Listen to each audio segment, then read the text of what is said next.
Oui, c'est ça. Merci beaucoup. Merci, Madame Sylvie, pour cette merveilleuse présentation. En tout cas, elle est édifiante. Elle nous avait permis de mieux comprendre les principaux thèmes donc, de la RSE et surtout dans les achats responsables, notamment toutes les lois, la législation, les mécanismes qui sont mis en place pour responsabiliser les entreprises. C'est très enrichissant. Merci pour ça.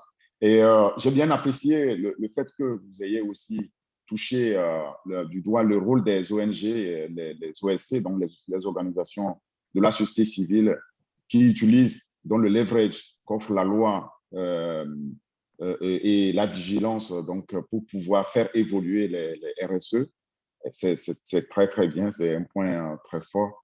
Ben, sans oublier la finance, vous avez aussi abordé avec bon, les investisseurs et les clients, notamment les investisseurs innovants, donc à finance verte, tandis que les classiques sont toujours là. Merci pour cette présentation. Nous pouvons passer maintenant aux questions-réponses. Il y a déjà des questions qui sont dans la chatroom ici. On peut les passer. Je prendrai la toute première question que j'ai eue de Arsène Zonou, je pense de Burkina Faso, qui dit comment les procédures de passation de la Banque mondiale et IDA traitent les questions d'achat durable, responsable, écologique, étant donné que ces procédures sont aux standards internationaux.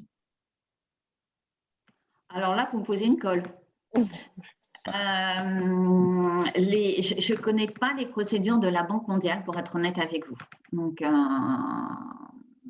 je ne peux pas vous dire. OK.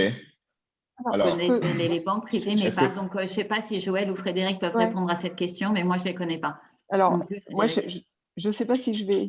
Frédéric, j'ai vu que tu faisais le nom de la tête. Oui, non, vas-y.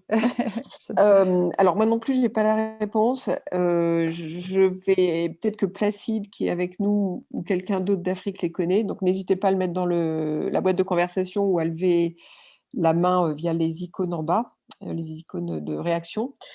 On aura un intervenant des achats publics, je sais, du PNUE, donc ce n'est pas tout à fait la Banque mondiale, mais lui, je pense qu'il aura une idée. Donc, on aura un intervenant du PNUE sur ces enjeux d'achat public au webinaire 3 ou 4. Placide ou quelqu'un d'autre veut… Oui, bonjour tout le monde. Je n'ai pas grand élément à apporter à ça, puisque au niveau de la Banque mondiale, il y a ce qu'on appelle les normes environnementales et sociales à respecter. Mais généralement, ça se pose beaucoup sur le cadre réglementaire du pays. Donc, si vous prenez l'exemple du Togo, on a la RMP, l'autorité de régulation des marchés publics, par exemple. Donc, normalement, sur ces processus, les soumissionnaires ou les personnes qui réalisent ou les fournisseurs doivent intégrer ces normes en respectant dans un premier temps le cadre réglementaire du pays dans lequel se passe le projet. Mais la plupart du temps, ce n'est pas vraiment pris en compte puisqu'on n'a pas les acteurs nécessaires pour vraiment évaluer ce type d'aspect. Si je prends l'exemple du Togo, par exemple, le PNUE a voulu financer en 2016 une formation des acteurs publics sur les achats responsables. Mais une des difficultés qu'ils ont rencontrées, c'est qu'ils ne trouvaient pas d'acteurs ou de consultants qui maîtrisent bien le contexte local africain pour amener, pour mieux contextualiser les formations et apporter une valeur ajoutée. Donc, le projet n'a pas été conduit. Voilà. OK. Et bon, merci pour cet ajout. Et, bon, on continue alors à prendre des questions. Donc, peut-être qu'on devrait chercher les éclaircissements sur la question et rajouter ça au dossier. Et il y a, je pense ici, Sabrine Kalou, de Marrakech, qui demande comment faire pour recevoir l'enregistrement du webinaire. Je pense que c'est une question qui va directement à Hint ou à Joël, pas c'est pas destiné en fait au… Non, c'est pas pour vous. Non, c'est pas destiné à ce qu'on vit. Ouais, l'enregistrement sera mis en ligne sur notre chaîne YouTube et sur notre site. Voilà. Donc, et le lien sera partagé. Donc, il suffit d'aller sur le lien et puis, bien sûr, donc cliquer pour la voir ou le chercher, avoir YouTube pour pouvoir le visionner ou l'écouter encore. Et alors, il y a une autre question qui est de Monsieur Badr, Monsieur, j'espère, ou bien Yaya. Il demande est-ce que le devoir de vigilance impose aux entreprises d'aller au rang 2 et 3 des fournisseurs ou s'arrêter aux fournisseurs directs? Alors, c'est une question complexe, mais globalement, oui, il faut aller jusqu'au bout. Alors, tout dépend effectivement de ce que vous achetez. Si, par exemple, vous êtes sur du cacao, par exemple, oui, vous allez devoir aller jusqu'au bout. Si vous êtes, parce que le premier fournisseur vous vend sera probablement un grossiste et vous devez aller beaucoup plus loin puisque le risque, il est beaucoup plus loin. Par contre, vous n'allez pas aller chercher chez votre grossiste à savoir où est-ce qu'il achète ses ordinateurs ou il y a d'autres choses qui vont être moins importantes. Donc, mais globalement, oui, pour tout ce qui est à risque, il faut aller jusqu'au tout début du produit. Très bien, merci. Mais il y a Iman Benis qui a posé la question. Il m'excuse parce que je pense qu'elle est venue avant celle à laquelle vous venez de répondre. Il demandait quels sont les principaux risques à analyser pour les enseignes de grande distribution avec toute la panoplie de produits vendus. On a évoqué le cas de Casino. Peut-on avoir plus de détails, s'il vous plaît? Alors, j'espère que je vais répondre à la question ou est-ce que la personne veut la préciser un tout petit peu plus pour pas que je réponde à côté? Et est-ce qu'on peut, c'est là encore en ligne, est-ce qu'on peut lui donner la parole pour plus de précision? Alors, Iman Beni. Oui, bonjour. Alors, j'explique le contexte de ma question. On vous entend difficilement. Vous m'entendez mieux? oui. Oui, ça va mieux. Merci. Oui. Donc, j'explique le contexte de ma question. Je travaille pour un organisme bancaire, justement, et on est amené à financer des enseignes de grande distribution.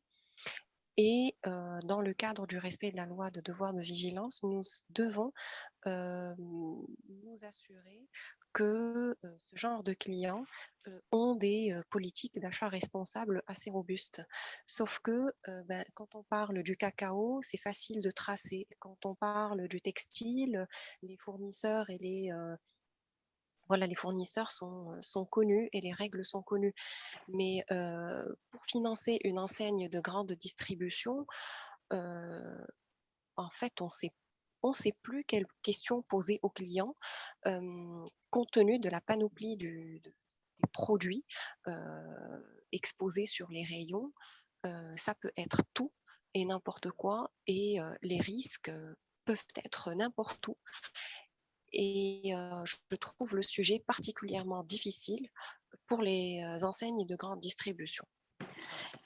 Alors, oui, vous avez raison. Je ne sais pas quoi leur poser comme question. Non, mais tout à fait. J'ai non, mon mais ça y est, client c'est devant moi, je ne sais clair. pas comment l'aborder. Alors, c'est beaucoup plus clair.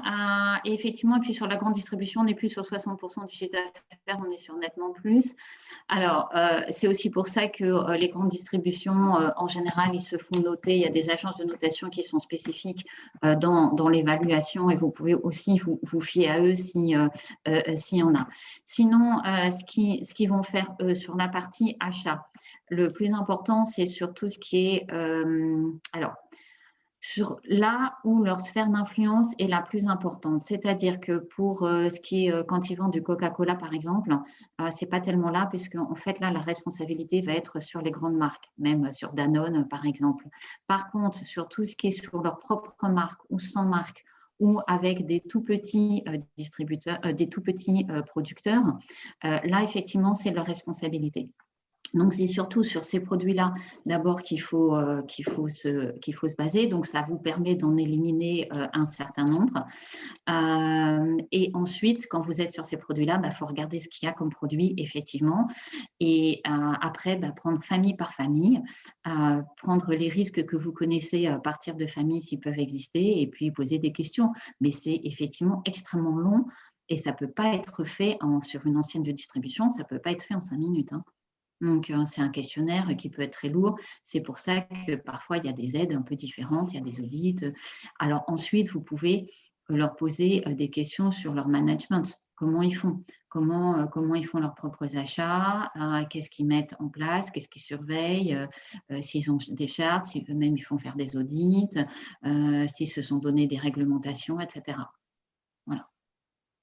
Et les agences de notation, c'est quelque chose qui est valable aussi en Afrique?